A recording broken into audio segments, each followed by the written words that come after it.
So, brethren, as we heard in the sermonette, there is a lot going on in the world today, and there's a lot to be concerned about and a lot going on. And yes, I can speak to supply chain disruptions because that's become a focus nearly every day in my life. Everything is short. We have come within days of shutting down major assembly lines. A number of times over the last few weeks, we've got material stuck in ports. We have platers that are backed up, and it's all the unintended consequence of perhaps an ill-advised shutdown that people are now trying to cut. It's created demand in different areas, and the supply chain was just not designed to do that. So that's the world in which we live, and it's the world that we are called to come out of. If you remember in Revelation chapter 18, verse 14, it says, "Come out of her, my people, lest you share in her sins and receive of her plagues." I mean, it's a striking similarity to what the Israelites experienced in Egypt. And actually, in one of the things that kind of came to the fore this week as I studied and prepared for the different seminars that we did is something that maybe we don't think about, and that is to what extent that the Israelites had acculturated in their home in Egypt. Certainly, I think generally speaking, we look at and we think about the slavery in Egypt in terms of the fact that a new Pharaoh came to power, and he did not know Joseph, and he made the Israelites serve with rigor. And that is certainly the case. The Bible says as much. The other thing, though, that maybe we overlook is the fact that they had acculturated to the point where they were serving the gods and customs of Egypt. So I think you can also make a case for the fact that part of the reason that they might have become enslaved is the fact that it was just a natural consequence. It was so bad, in fact, that if you go to the end of the book of Joshua, when the Lord spoke to Joshua, there's a verse I'll just say in a certain place that says that they were to put away the gods that your fathers served across the river and in the land of Egypt. And it's important to note that even at the end of Joshua's life, they had not given up on the Egyptian gods. There was still a necessity to put them away. So there's always the danger of acculturating and getting focused on all the world around us. But for me, the Feast of Passover and the Feast of Unleavened Bread is always an experience from year to year, and I've celebrated the feast now for, I think, 37 years, something like that. Many of you have done the same thing. Actually, I'm seeing Stephanie here.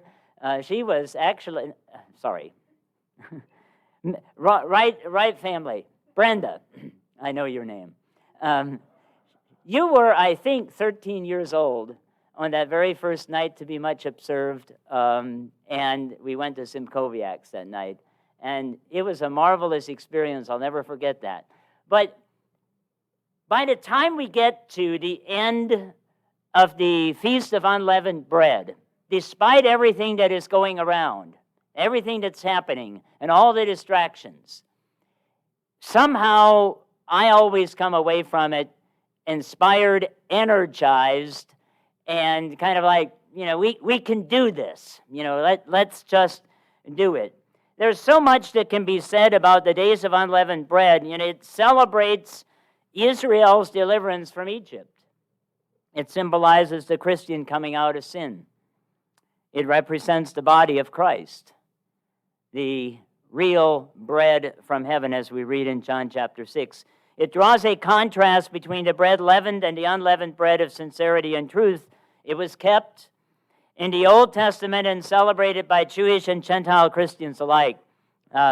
We have a couple people that come over on a Saturday morning to study the Bible with us, and this morning we had a couple of people. One of my good friends came over, and he goes, when I buy a Bible, there's the first thing that I do is this. And I thought, okay, oh boy, let's see what we find out.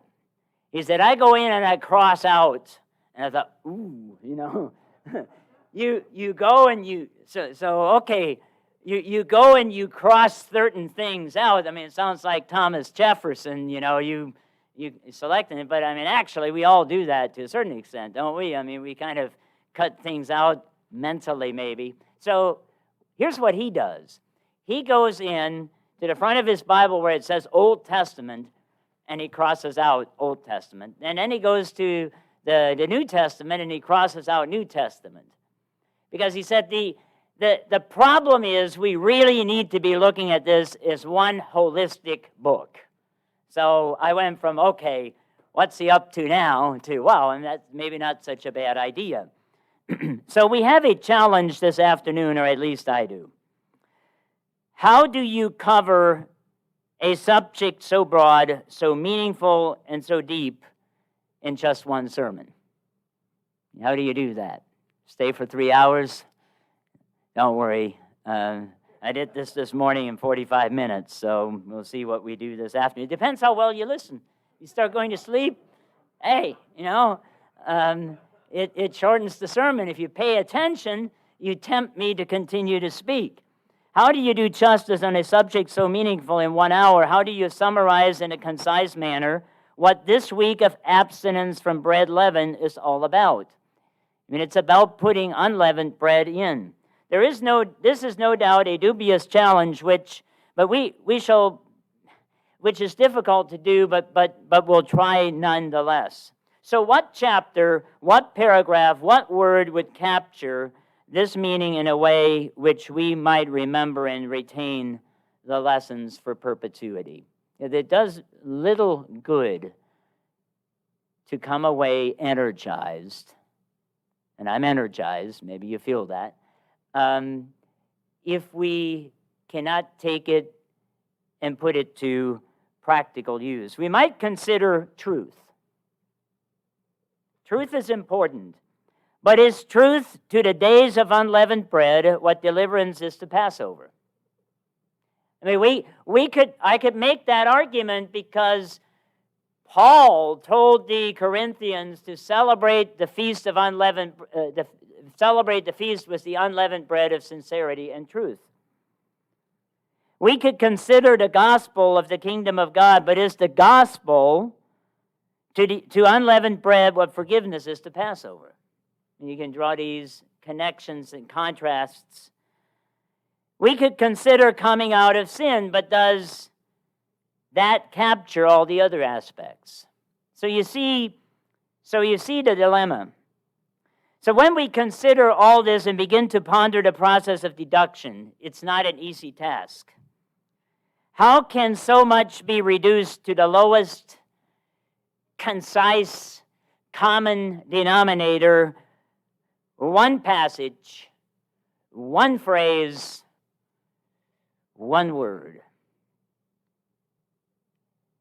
If we can capture in one word what would help us to build on what we learned, build on what we experienced this year, and more importantly, in all the years leading up to this.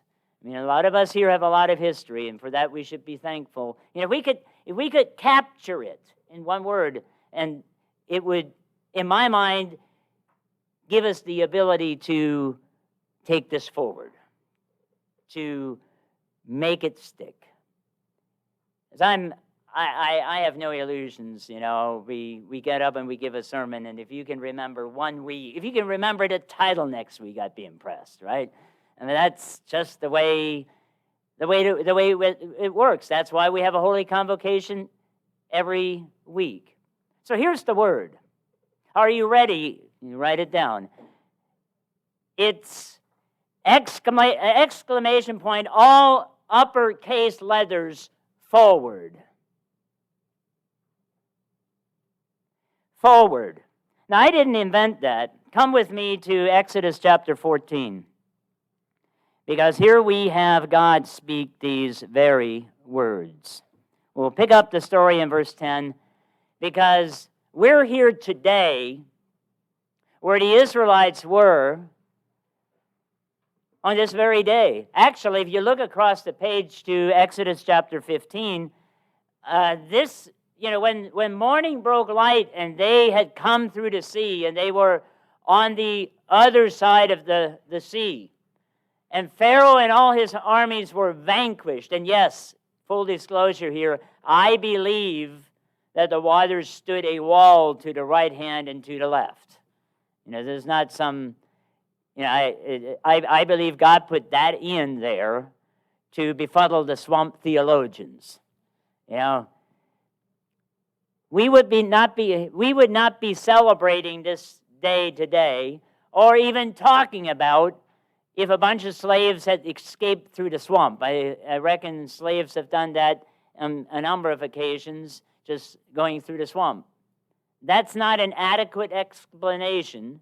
It's not a miracle great enough to have stayed in the consciousness of Western culture for all this time. But notice what they said. They spoke, saying, "I will sing to the Lord, for he has triumphed gloriously.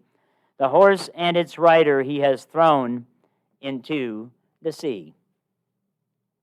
That was on the daylight portion of the 21st of Abib, the last day of unleavened bread. We stand today where they stood then. So come with me now to the night before and assess the situation. In verse 10, "And when Pharaoh drew near, the children of Israel lifted their eyes, and behold, the Egyptians marched after them. So they were very afraid, and the children of Israel cried to the Lord. Then they said to Moses, 'Because there were no graves in Egypt, have you taken us away to die in the wilderness? Why have you so dealt with us to bring us up out of Egypt? Is this not the word that we have told you in Egypt, saying, Let us alone, that we may serve the Egyptians? For it would have been better for us to serve the Egyptians than that we should die in the wilderness.' And Moses said to the people, 'Do not be afraid. Stand still and see the salvation of the Lord, which he will accomplish for you this day.'" So what we see here, I want to just spend a little bit of time on this passage before we go to the word, because I think it is illustrative of the dynamics that occur when we operate from a premise of fear. We see here that, first of all, Pharaoh and his army came, and they looked back and they saw them, and they were, as it says here, afraid. They were it's no different. I mean, if we had an entire armored division of modern cavalry coming down the road specifically to go after us, I think it's safe to say that we'd be afraid as well. To Israel's credit, they cried out to the Lord. But then they did what we do almost involuntarily. They began to do what? They began to accuse their brother. And I know you've never done that, okay? When you were afraid. And then they went to the dynamic, and I told you so. Didn't I tell you? Of course we did. We knew it. I knew this was going to happen. We told you back in Egypt. I mean, these are the dynamics that are so baked into the human psyche that we cannot help ourselves. I mean, it's just the way it works. Moses, to his credit, said, "Stand still." I mean, he did what we would expect a good leader to do and say, "Just cool it. Just settle down. Let's see what God does in this situation." The interesting thing is God's response to all this. We see that in verse 15. "And the Lord said to Moses, 'Why do you cry out to me?'" Why do you cry out to me? I mean, he doesn't want you to cry out to him. "Why do you cry out to me? Tell the children of Israel to go forward." Don't just stand there. I mean, standing still is better than being afraid. Don't just stand there, do something. And in this case, here's where I lifted the word forward. Go forward. Move. Walk. March. That's why I think, this is in context, and this is why I enjoy the Holy Day season, because we're never going to get done, because the connections are there and they're timeless. The question then becomes, if the instruction is, if you can bake it down to this one word, exclamation mark, forward, all uppercase. Make sure you put it in your notes that way. How do you do that? How is it done? Come with me to Exodus chapter 12. Now, Exodus chapter 12 is the story of the institution of Passover, the picking out of the lamb on the 10th of the month, or a goat. We generally don't think about the fact that a kid of the goats was also an acceptable Passover sacrifice. Keeping it until the 14th day at evening, making preparation, staying all night. And actually, just as a side note, the sacrifice of a lamb was considered, it was illegal in Egypt. And painting your doorposts with blood was an abomination. So we have to understand that this was not, this is the way history works. You look back at the Battle of Gettysburg or, different major events of history, and we know the outcome. But the people that were in the moment didn't know the outcome. It was an entirely different issue. The Israelites had to make a big choice. They had to do what I proposed this week to be the singular principle that will always move us forward in our journey of faith. And that principle is this: when we obey God rather than fearing what man can do, it always moves us forward. And they did that on Passover night.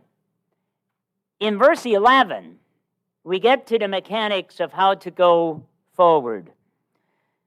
And thus you shall eat it, the Passover, with a belt on your waist, your sandals on your feet, and your staff in your hand. 3 tools to go forward. So, the focus of the message is this: forward with a belt, boots, and a branch. The belt we find rearticulated in the New Testament. See, there I said it, the New Testament. I was also thinking this week in just how much we acculturate. We're in an Egypt of our own. Why do we talk about the topic of abortion instead of murdering the most innocent among us? Why is it that we've come to call a certain infraction an affair instead of what it actually is, adultery? Or why has it become customary to name fornication fiancé? See? If we think we don't acculturate, think again. Think again. That's what the Israelites were facing. Ephesians chapter 6. We'll begin in verse 12. For we do not wrestle against flesh and blood, but against principalities, against powers, against the rulers of the darkness of this age, against spiritual hosts of wickedness in heavenly places. Here's where the real battle takes place. And as we heard in the sermonette, we have a mind that has the capacity to interface with spiritual things. And whether it is today or whether it's the gods of old, like the frogs and the Nile and the golden calf in the Old Testament, we think about it as the gods of silver and gold and stone. Make no mistakes, while those were certainly statuary that was made out of those different materials, there was power behind it. There were powers and principalities in heavenly places. Remember when Moses went in and Aaron threw his rod, because we're talking about a rod here in a minute, and he threw the rod down in front of Pharaoh to impress him, and the rod turned into a snake. I haven't seen anybody do that yet, okay? So that was a miracle. But remember, the magicians of Egypt were able to do the very same thing. The only difference was that Aaron's snake ate up all the other snakes. So we've become so sophisticated that we, I think, often don't remember the fact that these gods are backed by principalities and powers. And Paul, in writing to the Ephesians, says, therefore take up the whole armor of God, that you may be able to withstand the evil day, and having done all, to stand. Stand therefore, having girded your waist with truth. I mentioned truth earlier, and girding your waist is really important, and he makes it a metaphor for the truth. Now, I am, as most of you are, wearing a belt, and I've just lost a bunch of weight, so I could step outside here and pull out my belt, but it might be a little bit risky right now because my clothes doesn't fit the way it did a few months ago. Whenever we are not girded about by the truth, if that is not what protects us and holds things together, we risk indecent exposure. It's just the way things work, and it connects back to so many things as it relates to the days of unleavened bread. Paul said in Corinthians, keep the feast with the unleavened bread of sincerity and truth. We went through that. Jesus said in John chapter 6 that I am the true bread which came down from heaven. What they ate in the wilderness was not the real bread from heaven. So Jesus Christ is not just the Passover lamb. He's also the true bread that came down from heaven. And we made a point of this during the Feast of Unleavened. It's the Feast of Unleavened Bread, not the fast from things leavened, although it is that too. But the focus of the feast is to put unleavened bread in. The leaven should have already been put out, because we come dangerously close. My son Daniel, bless his heart, saved me this week. So we go down to Bags for lunch. We take late lunches because if you go at lunch, you have to wait. So being efficient, we go at 2 o'clock so we can get right in. We sat down, he placed his order, and he ordered something without a bun, and I thought, well, that's strange. I've been on this diet for all this time, and they told me how I have to walk out of this, and of course, Susan's very protective of me because she thinks I'm going to get fat again. So she's been keeping me on a really short leash. So I'm thinking, you know what? I haven't had a hamburger with a bun for a very long time. I think it's time. So I go ahead and I order a burger with mushrooms and all the fixings. And Daniel goes, he doesn't want a bun.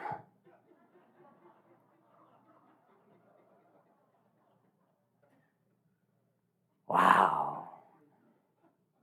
That quickly it happened. I don't know when I would have thought about it, because I was thinking in terms of this diet.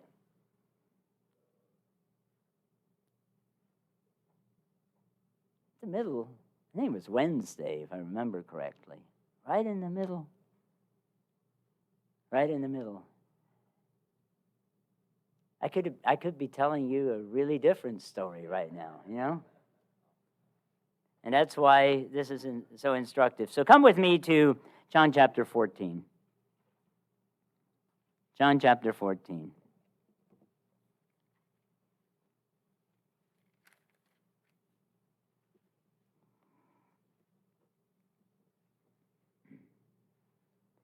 We're going to read verse 6. But I want to show you something here. Let's just rewind the tape a little bit more to chapter 13. Verse 36. Simon Peter said to him, Lord, where are you going? Jesus answered him. See, Thomas gets all this bad rap about, Lord, we don't know where you're going type of thing. Simon asked that question too. Jesus answered him, where I am going, you cannot follow me now, but you shall follow me afterwards. Peter said to him, Lord, why can I not follow you now? I will lay down my life for your sake. Jesus answered him, will you lay down your life for my sake? Most assuredly, I say to you, the rooster shall not crow till you have denied me 3 times. Let not your heart be troubled. You believe in me, but you believe in God, believe also in me. You see, we tend to look at these breaks. I find it really instructive that in the same breath where Jesus prophesied that Peter would deny him 3 times, he said, don't let your heart be troubled. You believe in God, believe also in me. My Father's house are many mansions. If it were not so, I would have told you. I go to prepare a place for you, and if I go and prepare a place for you, I will come again and receive you to myself, that where I am, there you may be also. And where I go, you know, and the way you know. Thomas said, Lord, we do not know where you are going, and how can we know the way? Jesus said to him, I am the way, the truth, and the life. So when Jesus is depicted as the Passover lamb, when he is depicted as the true bread that came from heaven, here are the components.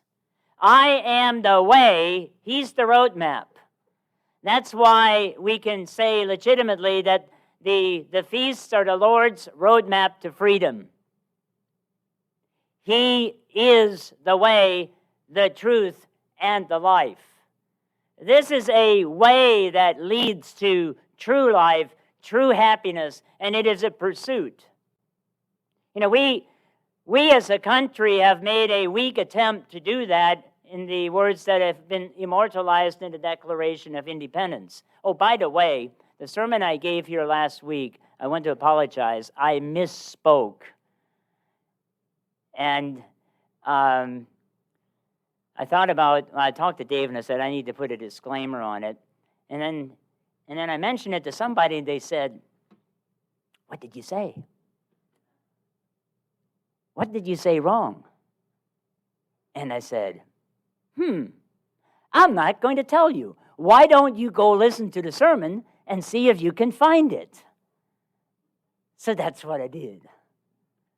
So you can go back and listen to the sermon again last week. It'd be good for you. And see if you can figure out. It was a blatant error. It was all caps. See if you can find it. Jesus said, I'm the way, the truth, and the life. The days of unleavened bread ideally should feed us so that we are energized to go forward to life. to continue our journey in a way much more successful than what the Israelites did. And being girded about with the truth is one of the ways in which we can do that. Make no mistake, knowing the truth cannot be underestimated. As long as you don't make it a 2x4 to beat people over the head or making yourself feel superior to someone else. You know, I think one of the classic phrases within the Church of God has been, when did you come to the understanding of the truth? Or when did you learn the truth? That's really good. It's important.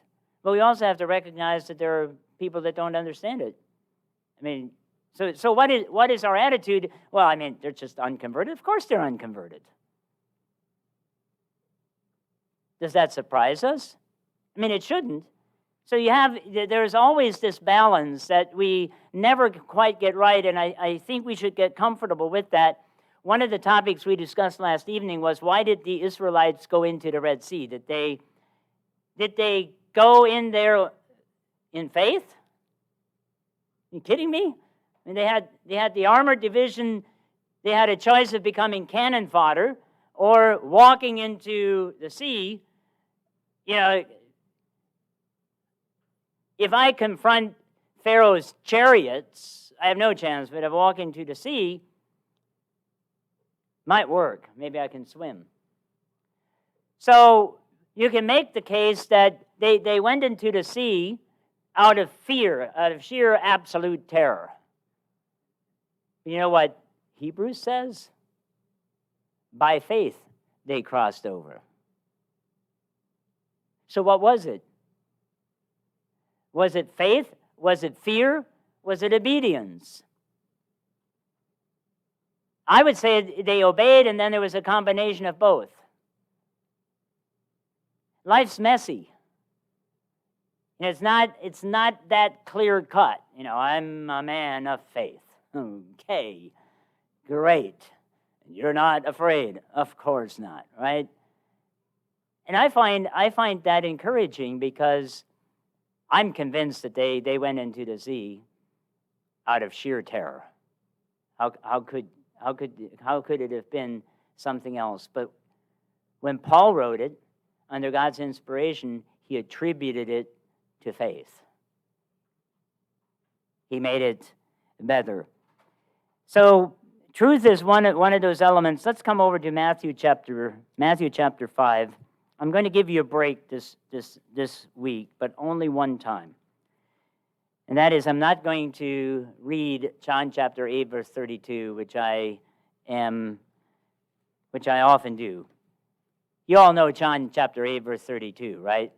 You shall know the truth, and the truth shall make you free. Yeah, everybody's nodding. Good. So we're going to skip that. Matthew chapter 5. Matthew chapter 5 is Christ's State of the Union address, if you will. Notice in verse 33, again you have heard that it was said to those of old, you shall not swear falsely, but you shall perform your oath to the Lord.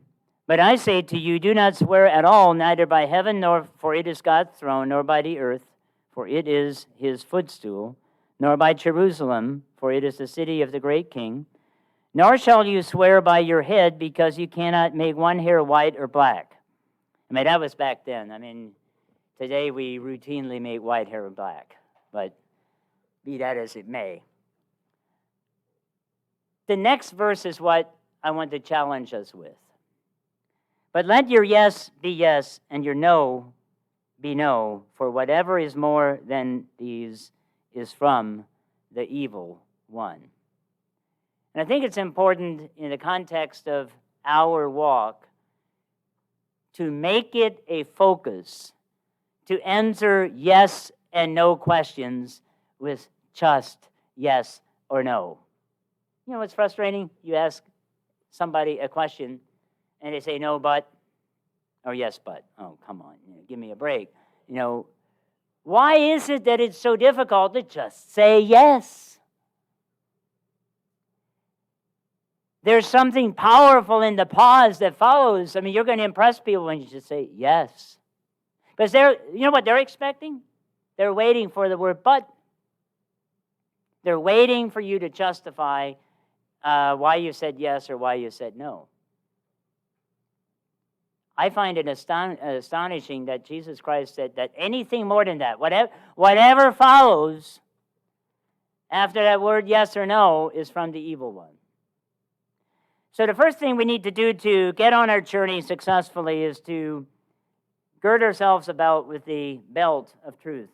The second one that we saw in Exodus chapter 12, verse 11, are the sandals, or as I said, the boots. We need to be shod with the preparation of the gospel of peace. We also find that over in Ephesians chapter 6, and this time in verse 15. I'll just take a look at this. Paul says that we need the whole armor of God. Indeed, we do. We will focus in on just a couple of them. There's the breastplate of righteousness, verse 15, and having shod your feet with the preparation of the gospel of peace. How does this look in our contemporary world? You know, the contention for the faith once delivered and the active engagement in the preaching of the gospel, which is the timeless mission of the church, is an individual and a generational one. It only takes one generation to completely lose it. We've got ample evidence of that. It's like freedom. I think it was Ronald Reagan that said, I might be misspeaking again, but I think it was Ronald Reagan who said that tyranny, that the transition from freedom to tyranny is always just one generation away. If we don't preserve it, we walk into tyranny. The contention for the faith once delivered is the same way. We must contend for it, and part of that is the gospel of the kingdom of God. Jesus, as he always does, gave us a remarkable example. Mark chapter 1.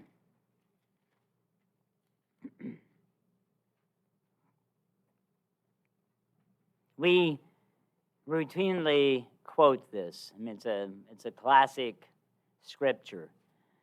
And it reads like this: Now, after John was put in prison, Jesus came to Galilee, preaching the gospel of the kingdom of God, and saying, the time is fulfilled, the kingdom of God is at hand, repent and believe the gospel.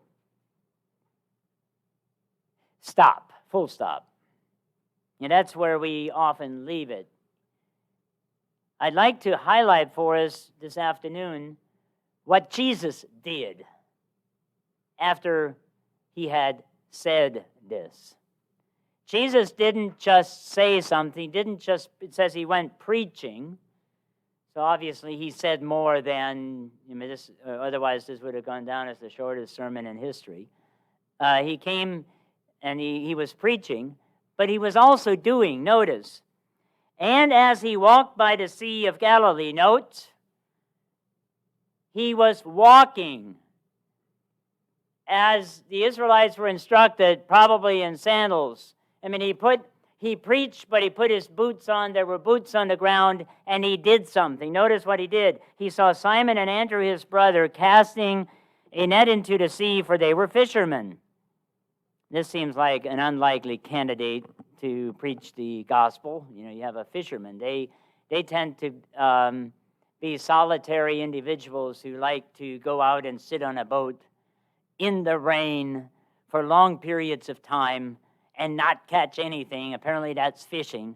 And then they come to work the next day and say, and they loudly profess that a bad day of fishing is better than any day at work. So why would you go hire fishermen? That's a different question, but he came preaching the gospel of the kingdom of God, and then he put boots on, and he walked by the sea, and he anticipated the fact that something would come out of this. Notice, then Jesus said to them, "Come after me, and I will make you become fishers of men." Come after me. So not only was he walking the walk and talking the talk, he had his boots on and he was going places, and he asked people to come after him.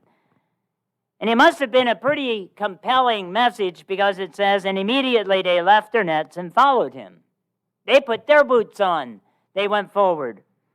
Verse 19, and when he had gone a little farther from there, he saw James the son of Zebedee and John his brother, who also were in the boat mending their nets. And immediately he called them, and they left their father Zebedee in the boat with the hired servants and went after him. Jesus did not just preach. He called disciples, began making disciples before actually there's any evidence that others would follow. You know, when we come out of Egypt, when we begin to know the truth, and we begin to make decisions in which we do what God asks us to do, rather than fearing what man can do, there should be and there will be an expectation, and there will be results. So we need to buckle up, put our boots on, and go forward. And immediately he called them, and they left their father Zebedee in the boat, and with the hired servants, and went after him. Then they went into Capernaum, and immediately on the Sabbath he entered into the synagogue and taught. Result, and they were astonished at his teaching, for he taught them as one having authority, not as the scribes. Now there was a man in their synagogue with an unclean spirit, and he cried out, saying, "Let us alone. What have we to do with you, Jesus of Nazareth? Did you come to destroy us? I know who you are, the Holy One of God." But Jesus rebuked them, saying, "Be quiet and come out." And when the unclean spirit had convulsed him and cried out with a loud voice, he came out. Verse 27, then they were all amazed, so that they questioned among themselves, "What is this? What new doctrine is this? For with authority he commands even the unclean spirits, and they obey him." And immediately his fame spread throughout all the region around Galilee. He preached, buckled up, put his boots on, called disciples, went forward. Romans chapter 1. Romans chapter 1.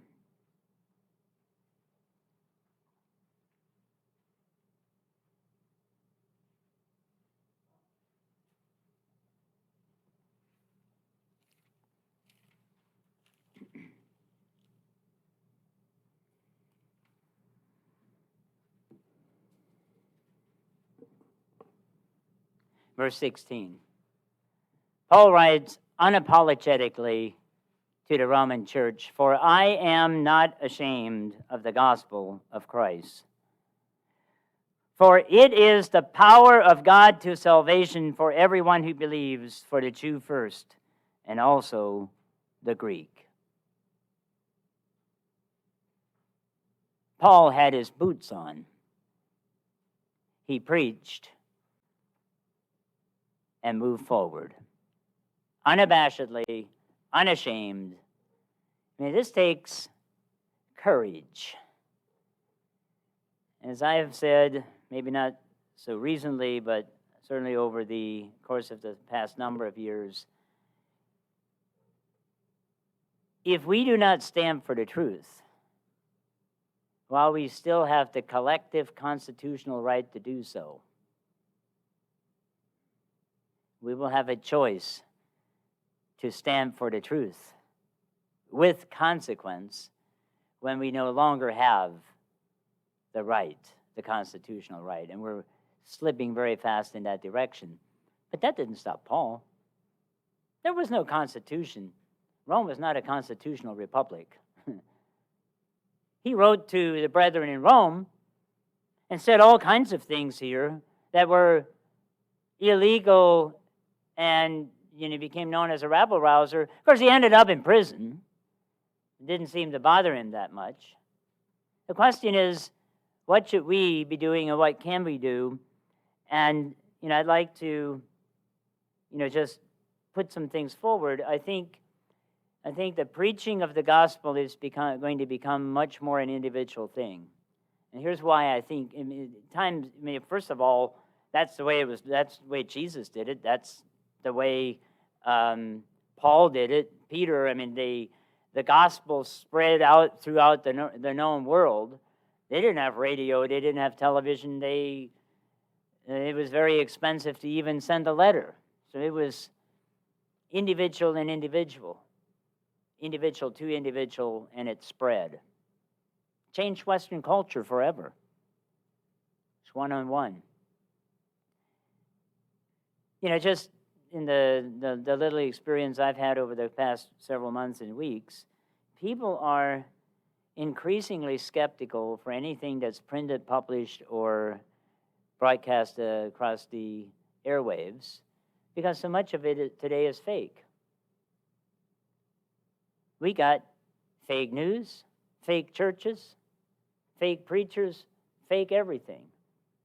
So just because we publish, just because we put out millions of whatever the media is, doesn't mean that it is going to really have impact, because in addition to having the difficulty to stand out because of all the media that's out there, you now have, in addition to that, just the skepticism that comes along with it. The personal touch, though, interacting directly, has a whole different level of engagement. And one of the people shared with me this week that, we've had bad experience. We've been through all these different churches, and organizations have problems. Yep, that's true. We have problems too. But he actually said this. He said, I came to United, and you're kind of rigid, and this is a person's perception, okay? But he said, when I interact with the people, they're real. It's like there's a mark on them.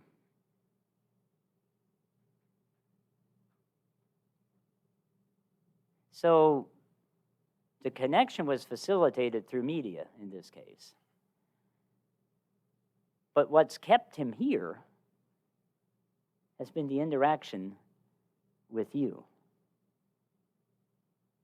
And I remember that coming into the church from where I did. Joe and Brenda will remember that too.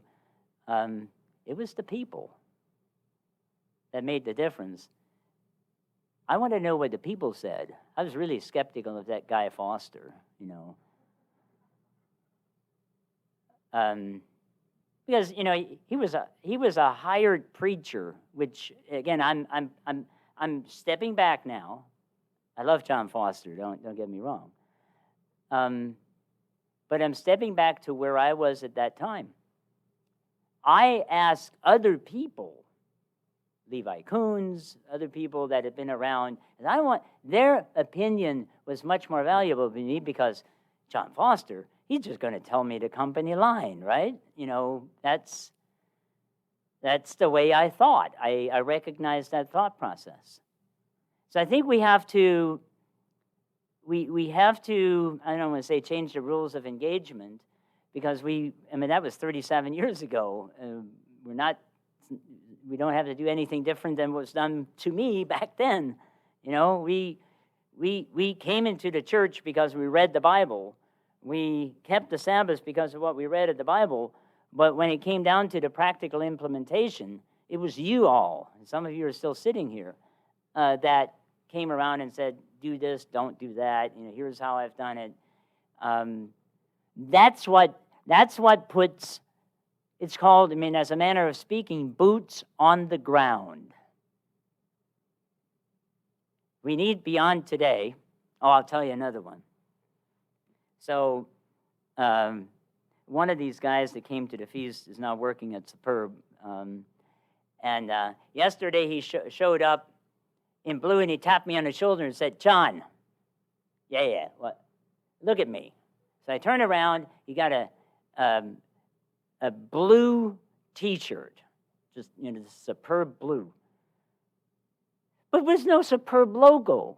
Guess what was on his? It was a T-shirt with a pocket. BT. He said, "I want to turn around." So he turned around on the back, emblazoned on the back, he had "Beyond Today" on it. He said, "Beyond Today has reshaped my thinking." I said, "Okay, good. Let me take your picture." So I sent it off to Mr. McNeely, and Steve Meyer said, "You've got a fan." I said, "Plagiarism is the highest form of compliment." Would to God people would start plagiarizing our logo and walking around in it. I'll fund it. So I thought that was quite interesting. Let's see. I do have a couple notes. I want to go to 1 Corinthians chapter 15 for just a moment, because one of the things that maybe we do not talk about enough is the fact that Jesus Christ was resurrected during the days of unleavened bread. He became the wave sheaf. We know the story. He had been raised from the dead, and he became the wave sheaf offering. He ascended to the Father, came back down from the Father. And one of the things that caused the gospel to spread throughout the known world at that time was the fact that for the very first time, as Paul himself testifies, Jesus Christ became the firstborn from the dead. There had been resurrections before. Jesus resurrected Lazarus. You remember that? There were resurrections in the Old Testament of physical life, but this is the first time that someone was resurrected to spirit, to a body that could appear in bodily form and material and could disappear out of a room. Now, I guarantee you, if we had that kind of thing going on, that it would make news. We'd get some attention. And that was going on, and it was well documented. Notice in chapter 15, often we read the back end of the chapter. I want to share the first part of the chapter here. "Moreover, brethren, I declare to you the gospel which I preached to you, which you also received, and in which you stand, by which also you are saved, if you hold fast that word which I preached to you, unless you believed in vain." Notice that Paul said that I declare to you the good news which I preached to you. So what's the good news that he preached? "For I delivered to you first of all that which I also received, that Christ died for our sins according to the Scriptures, that he was buried, and that he rose again the third day according to the Scriptures, and that he was seen by Cephas and then by the 12. This, as I've said before, reads like a legal brief. Here's what I declared. There is actually a legal term. You make a declaration, and you sign it under penalty of perjury.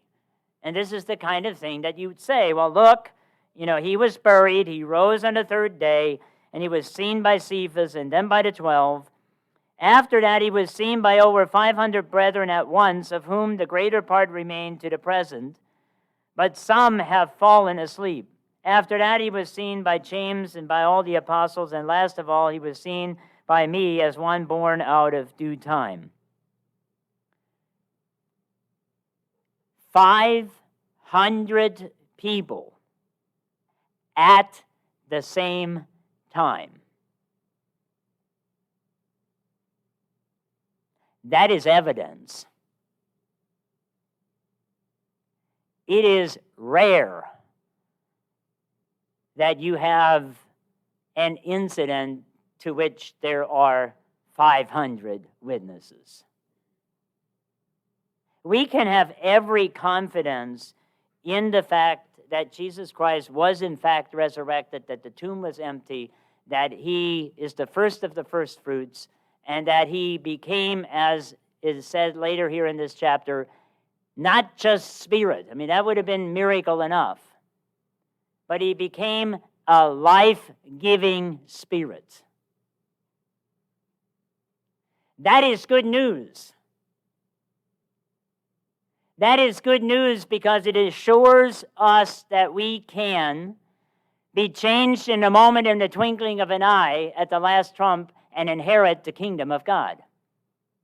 So the resurrection here that he calls the gospel is an integral part of the gospel message, because it makes possible the inheritance of the message that Jesus and the apostles preached, the gospel of the kingdom of God, because without it, Paul, right in this chapter, says that we of all people would be most miserable. So that puts legs, that puts boots on the ground. It gives us the ability to go forward. So we have the belt girded with truth, we have the boots, and then we have the final element that I'd like to share with you, and that is the branch, which is also the rod that is described in Exodus chapter 12, verse 11. But I want to take you to a prophecy that testifies to Christ's messiahship in a direct and material way. And that's in Isaiah chapter 11. We're going to look at the first several verses. The Israelites were instructed to be girded up with a belt, to put on their sandals, put staff and rod in hand, and go forward. The spiritual analogy is no less important. Isaiah chapter 11 in verse 1. There shall come forth a rod from the stem of Jesse, and a branch shall grow out of his roots. The Spirit of the Lord shall rest upon him, the Spirit of wisdom and understanding, the Spirit of counsel and might, the Spirit of knowledge and of the fear of the Lord. Notice that it is prophesied that this Messiah would be a rod and from the stem of Jesse, and a branch that would grow out of his roots. Hence, the belt, the boots, and the branch. You know, we might know the truth, and the truth is really important because without it, you know, we face all kinds of difficulties. And, you know, it's important to know the gospel of the kingdom and to be shot with it and all of that. But here's, I think, the most important part. If we do not take the rod, the real branch from the stem of Jesse, into hand, we will not be successful in our journey through the wilderness. And notice some of the characteristics. I'll read them again, but I want to focus on the second one. In verse 2 it says, the Spirit of the Lord shall rest upon him. We've got evidence of that. Because at his baptism, what happened? The Spirit of the Lord came down in the form of a dove. And we had a voice crying out, the Spirit of wisdom and understanding. You know, when he was confronted with the religious leaders of the day, he exercised a lot of wisdom. I mean, that was part of the characteristic. Spirit of counsel and might, the Spirit of knowledge and of the fear of the Lord. But here's the defining difference in contrast to what the Israelites did. His delight is in the fear of the Lord. Jesus, if there was one refrain that he continued from the beginning to the end of his ministry, all the way in the Garden of Gethsemane, he continually said, not my will, but your will be done. That is very uncharacteristic of human beings. Well, I want it my way. Who was it? Frank Sinatra sang a song, I'll have it my way. Not only did Jesus continually declare that he would do the will of the Father, Here the prophecy says that he delighted in it. That's a powerful statement.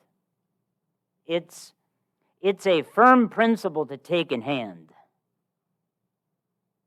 that enables us to go forward with that singular principle that always moves us forward. Whenever we obey God rather than fearing what man may do, we go forward. Jesus did that. That delighted him, that gave him power. And he shall judge between the sight of his eyes, no, he shall not judge, and he shall not judge by the sight of his eyes, nor decide by the hearing of his ears, but with righteousness he shall judge the poor and decide with equity for the meek of the earth. And boy, do we need that today more than ever. Let's go over to Matthew chapter 11, last scripture.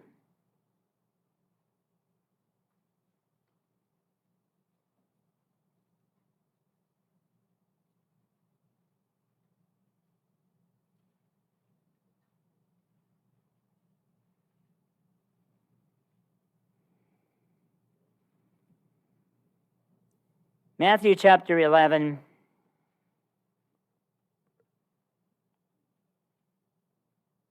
in verse 28. Come to me, all you who know the truth and are called and are perfect. Wait a minute, I think I misspoke.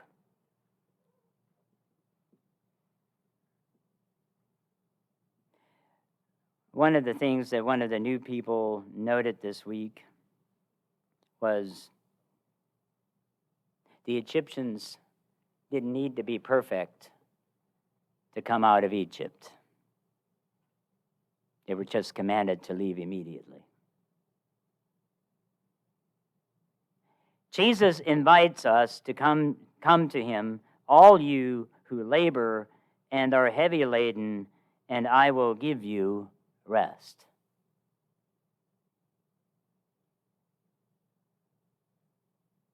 He's inviting the less than perfect. Of course they are. Well, they don't know the truth. Of course not. Does that surprise you?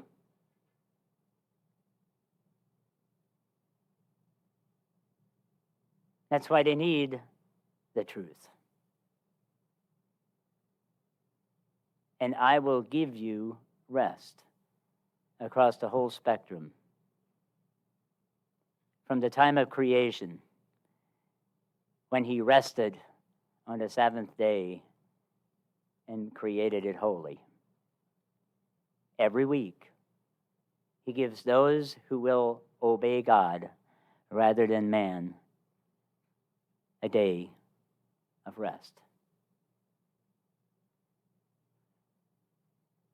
And throughout the entire year, he provides a roadmap to the ultimate rest in the kingdom of God through the feasts that celebrate that kind of liberty. I mean, I can think of no greater liberty than to finally be born into the kingdom of God and living forever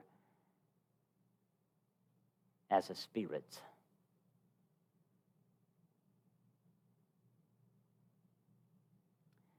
Come to me, all you who are labor and are heavy laden, and I will give you rest. Take my yoke upon you and learn from me, for I am gentle and lowly in heart, and you will find rest for your souls. It's not just a physical rest. Because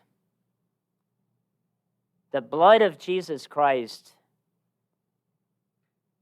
according to Hebrews, I think it's in chapter 9, says that not only will it forgive your sins, but purge your conscience from dead works.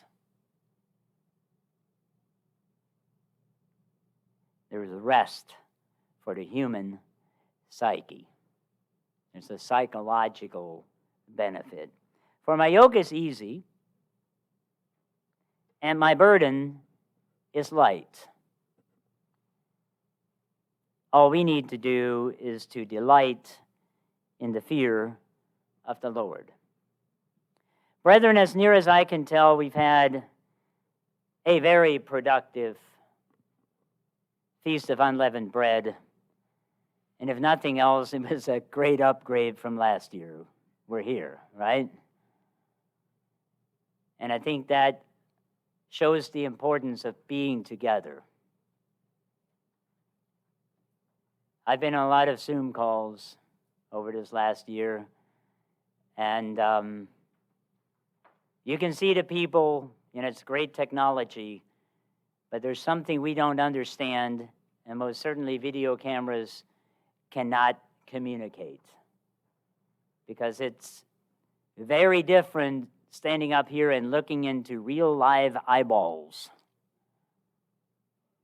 There's something, I'm convinced there is communication that happens that we just don't understand yet, that a camera cannot capture. Even the high resolution, the 4K ones that, they really don't add much value except showing how bad you really look, So it's been good. Maybe we value it more.